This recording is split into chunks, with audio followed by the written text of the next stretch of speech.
श्री राम को सीता जीवित मिली, ये श्री राम की ताकत थी। श्री राम को सीता पवित्र मिली, ये रावण की मर्यादा थी।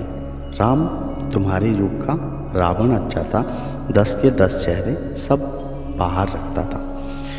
तो आज का विषय हमारा पौराणिक कथाओं के इन 5 सबसे शक्तिशाली राक्षसों के बारे में जानते हैं। आपने अक्सर लोगों को पौराणिक कथाओं के बारे में बात करते हुए सुना होगा। आज हम आपको पौराणिक कथाओं के 5 सबसे शक्तिशाली राक्षसों के बारे में बताएंगे। राक्षसों का नाम सुनते ही हमें सबसे पहले रावण की याद आती है, परंतु अगर मैं आपसे पूछूं कि सबसे शक्तिशाली राक्षस का नाम, तो आप जवाब क्या देंगे? हमें पौराणिक कथाओं में ढेर सारे राक्षसों के बारे में पढ़ा है।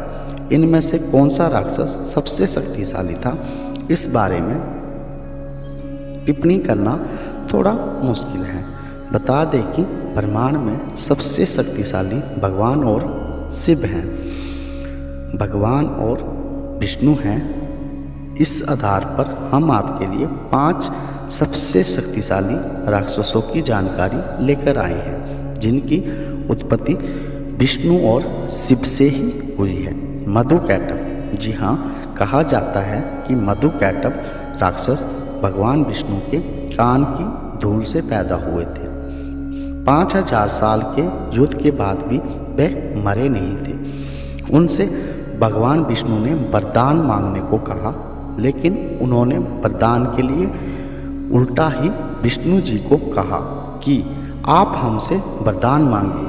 इस सवाल के उत्तर में विष्णु ने उन्हें मारने का वरदान मांगा था, तो उन्होंने वरदान दिया कि हम मारने को तैयार हैं, लेकिन हम ना तो धरती पर मरेंगे ना ही आकाश में। तो भगवान विष्णु ने उनको जो है वो ब्रह्मांड में ही बीचों बीच मारकर उनका वध किया था।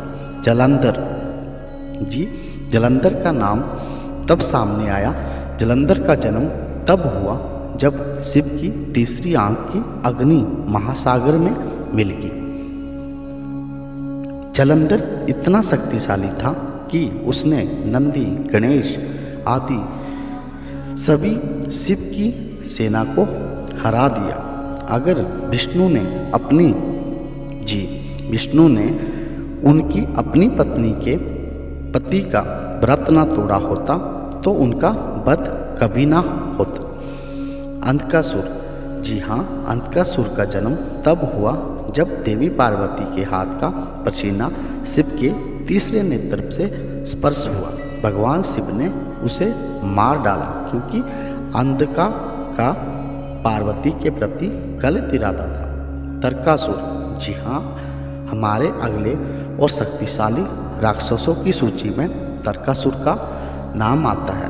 तारकासुर को वरदान प्राप्त था, केवल शिव पुत्र ही उसका वध कर सकते हैं। उस समय सती की मृत्यु के शौक के कारण शिव योग निद्रा में चले गए थे।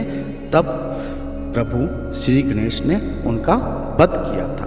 महिषासुर, जी हाँ, महिषासुर भी इसी सूची में आते हैं। महिषासुर को ये वरदान प्राप्त था कि उसे कोई भी मनुष्य मार नहीं सकता था।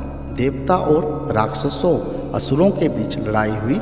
इंद्र के नृत्य में देवता महिषासुर से हार गए थे। हार के अधीन देवता पहाड़ों में इकट्ठे हुए, जहां उनकी संयुक्त दिव्य ऊर्जा दुर्गा माँ को विलीन होना पड़ा।